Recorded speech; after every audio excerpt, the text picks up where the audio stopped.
There is a moment when the eyes register something and the body pretends it didn't. The glance is brief, almost accidental. Nothing dramatic happens. No decision is announced, but a choice has already been made. From the outside, everything still looks functional. Some problems are handled immediately, others are not. The object itself hasn't changed, but it has followed.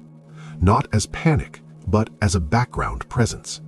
It doesn't demand attention. Avoidance has a side effect. What was postponed once is now multiplied. This is not about discipline. It is about what the mind does when a problem feels unsolvable. The companion takes many forms. A website you decide not to visit today. The click that happens instead of the other click. A thought that arrives in a store, followed by a small internal flinch, and then quickly smoothed over.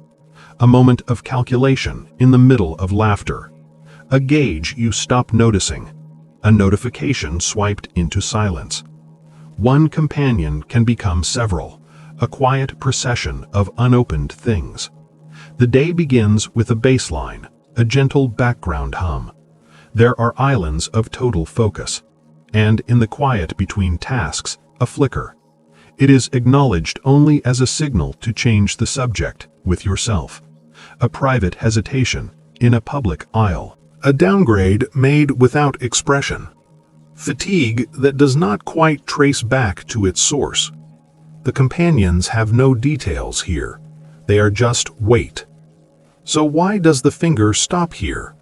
What is the mind trying to avoid in this moment of pause? We often believe a specific story about problems. The story says that a responsible adult sees a problem, analyzes it, and solves it. In this story, the only respectable endpoint is a solution. We learn this early. Correct answer, reward. We practice it at work. Identify the issue, present the fix. So when a problem appears that does not have a clear, immediate solution, the mind can encounter a strange jam.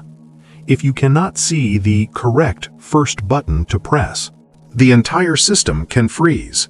The belief is this: if you look, you must be ready to fix, and if you are not ready to fix, then looking begins to feel like a trap. It feels like voluntarily stepping into a room of obligation.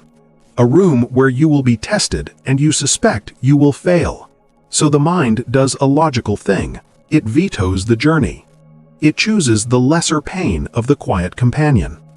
The belief that looking requires solving is the first piece of the puzzle. But it is not the core mechanism. To understand the core, we need to see what the brain is actually doing in that moment of hesitation. Our brain contains older and newer systems. The newer system is good at planning and numbers. It can run scenarios, calculate interest, make a budget. The older system has one primary job: to keep us safe from threats. When we think money problem, the thinking brain engages. But almost instantly, it sends a signal to an older protective system. This older system does not understand spreadsheets. It understands survival. To it, a threat to resources can quickly translate as danger, predator, isolation, loss. When this system is activated, it has tremendous power. It can override the thinking brain. It is like having a very powerful, very anxious bodyguard inside the control room. The bodyguard sees the button as a threat. Do not engage, it signals. And a part of us feels relief. The burden of decision has been taken over. This is the core mechanism. It is not laziness. It is not irresponsibility. It is a protective reflex, a danger avoidance sequence. A thought, threat detection, override, avoidance. This entire process unfolds in milliseconds. What looks from the outside like a choice, I'll do it later, is often the outcome of an internal negotiation where safety prevailed. The brain erects a barrier, not of brick, but of distilled dread. Dread is not a thought. It is a physical sensation, a weight, a coldness, a stiffness. This sensation is the bodyguard's tool. It makes the forward direction feel physically wrong. So the delay is not a plan. It is a physiological retreat. And once the retreat is complete, the system calms. The threat is gone. For now. The relief is real. The bodyguard has done its job. But the companion remains. It has simply been joined by the bodyguard. Psychologists sometimes call this a dread avoidance loop, a cycle where avoiding a negative feeling today makes the source of that feeling larger tomorrow. And tomorrow, the envelope is still there. Sometimes it has friends. The companions multiply, not because of the money itself, but because of the accumulated dread around it. The mechanism is invisible. It runs in the background. The envelope is just paper. It contains numbers and words, but its consequences are woven into the fabric of ordinary days. One consequence is the constrained choice, not a choice made from preference, but from a background hum of no. Another consequence is the sharp comparison. The comparison is not just envy, it is a silent measurement against your own unopened things. It is the opportunity not spoken for, the risk not taken. Because the internal bodyguard is already occupied. It signals that the system is at capacity. It is the fatigue that has no single cause. The energy used to maintain the avoidance, to keep the glance away, becomes a constant low-grade drain. It is the social hesitation, the preemptive maybe, designed to buy time to manage the feeling. It is the minor shock at a normal total, a brief jolt from the background hum into the foreground. It is the unconscious downgrading of one's own environment. It is the deflection of caring questions. The subject quietly changes. It is the paralysis of planning. The future begins to feel like a field of unopened envelopes. The problem expands in the mind until it becomes the landscape itself. It is the conditioned flinch at the mailbox, at the email chime. It is the failure of imagination for a different path. The path feels blocked by the dread barrier. It is partial presence. A part of the mind is always in the room with the companion. It manifests in seemingly unrelated places, a search for a solution to a symptom. It is in the difficulty of holding your own gaze when you know what is being collectively avoided. The loop reinforces itself. Each act of avoidance leaves a mark, making the barrier feel more real. Life accommodates the loop. It quietly works around the shapes that are not addressed. Sometimes it sparks a small, silent rebellion, a purchase that briefly says, "I am still here." But the relief from that rebellion is fleeting. The companion waits.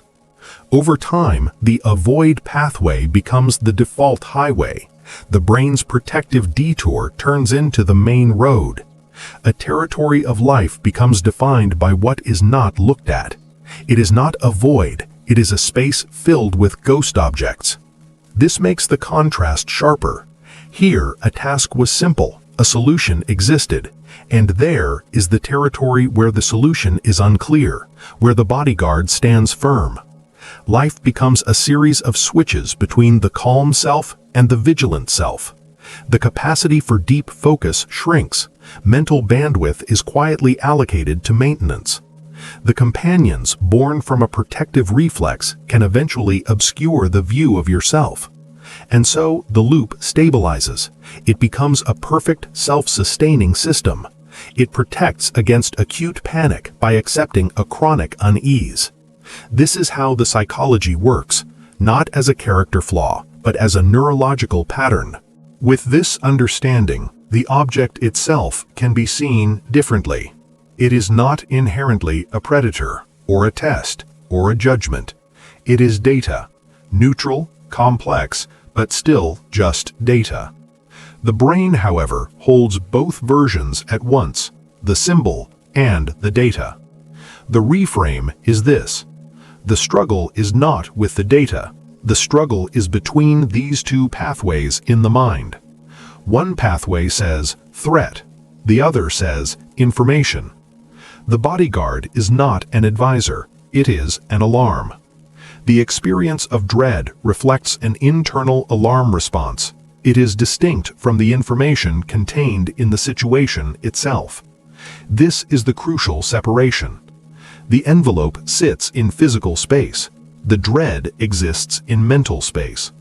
The barrier is made of the alarm's energy. It is not made of the problem. The companions are not the data either. They are the accumulated history of the alarm. Each time the alarm sounded and we retreated, it added to the formless shape.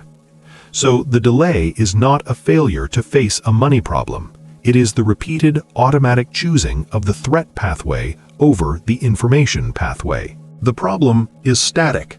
The data is static. The psychology is dynamic.